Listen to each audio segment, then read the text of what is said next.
Speaking of stories and storytelling and writing and just perspectives, our man's. Am I okay? We get to you later. We talk. We gonna act like you're not even here because what the fuck, man? We talk about all the time like L's dope, L's special. He gonna write a book. Yada yada yada. All right, yeah, nigga, we know. But then he goes and does the season premiere, Conversations with Nations, and they have a conversation about ego and programming. And you should have seen me, bro. I'm sitting there listening to this like I'd never met this man ever. I'm going, this shit is wild. Bruh, I was like, this is the same L? This can't be the same L. I was like, this man must have been on Zoom with a suit on or something. This can't be the man. Bodying that shit. But it was the Go ahead. I just want to say, their conversation, it like brought me back to like real potting. Like, know how you remember when like we would talk about pods and the conversations people would have? Yeah. A lot of pods don't do that no more. They can't. Not that way. Because Brittany also, she is. No, she did an amazing job. She's next level. Like her what's the word, y'all?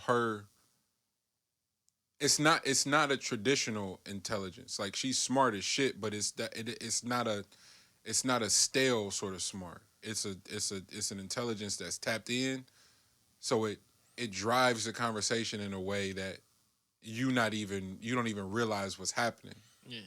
And then he's the same way, but it has all the masculine fixings you need, but it's got all the player shit in it too. So you're like, bro, what's going on right now? This is crazy. And I'm glad you said that because it did remind me of like some of my favorite Combat Jack episodes. Exactly. Right? Like the Dame episode, the Bomani episode, where the orator isn't pressed to, because it's they show, ain't pressed to, I gotta ask, like, it was long moments where Brittany didn't say a fucking word. Mm-hmm. And I was impressed by how she picked her spots. But when she did, it would take the conversation on, and Elle would go, "Oh, well, you like, bro, this is crazy." Yeah. And I don't know, man. If for any of our listeners who aren't tapped in already, hopefully most of you are already. It's an excellent podcast. Even season 1 was really really dope. I went back. I went back. Yeah, I went back and listened to season 1. The sex episode, the part 1 and part 2 is kind of many. I told her they need a whole curriculum around that shit. For sure. All the episodes were great though, but L's in particular, because he's mentioned the book on several occasions, but as a means not to pry, I just kind of just like yo, my nigga's writing a book. I can't wait till it's done. And after that episode, I probably got to press you now. Just putting it out there because for as a consumer, as a pure fan, and it's crazy. It's a crazy thing to say. Trust me, I know. So please just hear me out. The amount of lives that, not just the book, because you know how niggas is. Everybody ain't gonna read the book. Yeah. But the book turns into a book tour.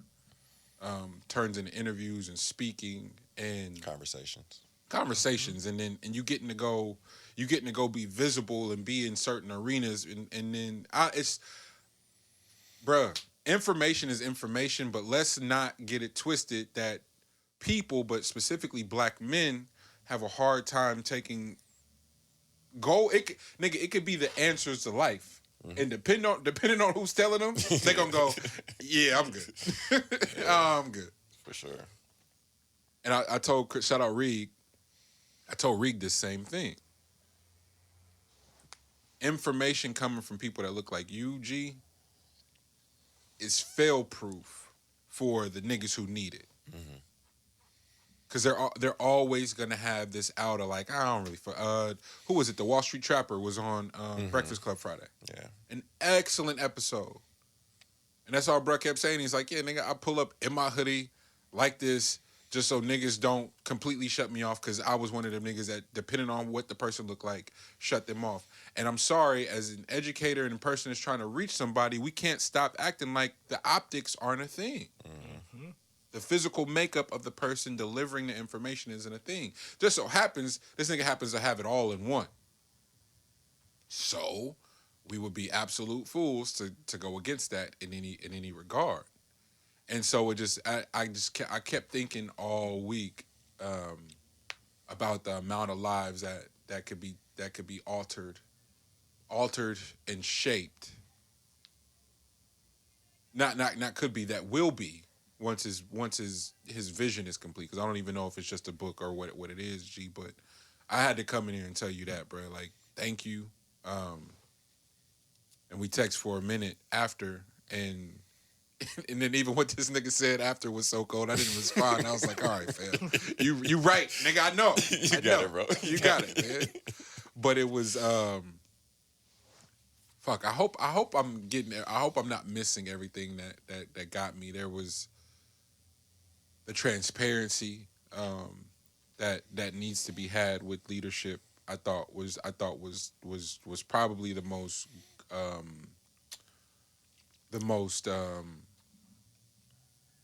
riveting part of the entire conversation, in and around drug use, in and around mental illness, grief.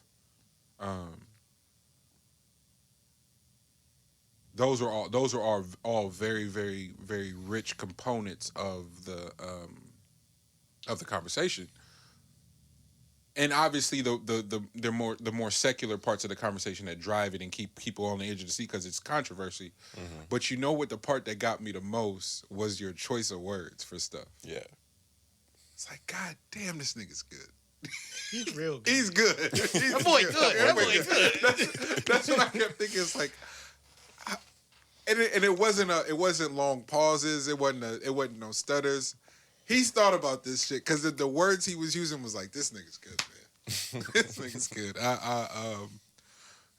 We'll put the description to the show in this week's episode just because I want everybody to everybody that listen to this show, like, come on now, like, y'all owe it to yourselves to go really, really tap in, because it's like, y'all know who we are, and we do a really good job every week. But this was a focused moment and conversation with L, with someone else who is phenomenal, and y'all need to go get to know anyway the entire that entire crew. Go back and listen to season 1. No, for sure, go listen to season 1. They will.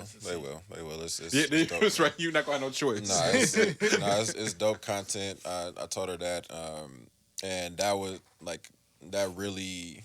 Listening to the first season made me really, really want to go in a certain type of way because I knew how her interview style was going to be. And going in, my main objective was to make sure that this be the moment that, for one, I'm the healthiest I've been. So I should probably have that be communicated and have that come out on through the story in the way that I want to tell it without really disclosing that much, because I really didn't disclose much throughout that entire interview, even though it seems like I did. I left out, I didn't deep dive into anything. The main thing was for it to have a certain type of timeline.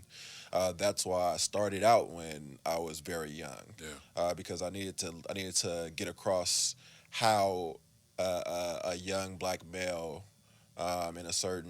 growing up in a certain area can develop an ego, and how does the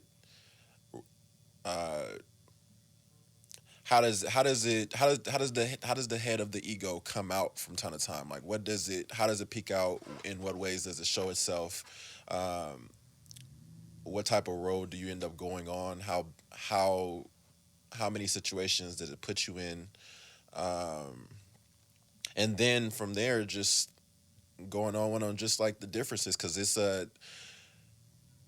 I say it all the time. So I'm from the East, but I always have it in my mind that fuck, like I grew up in a certain household that had 2 other siblings in that household, and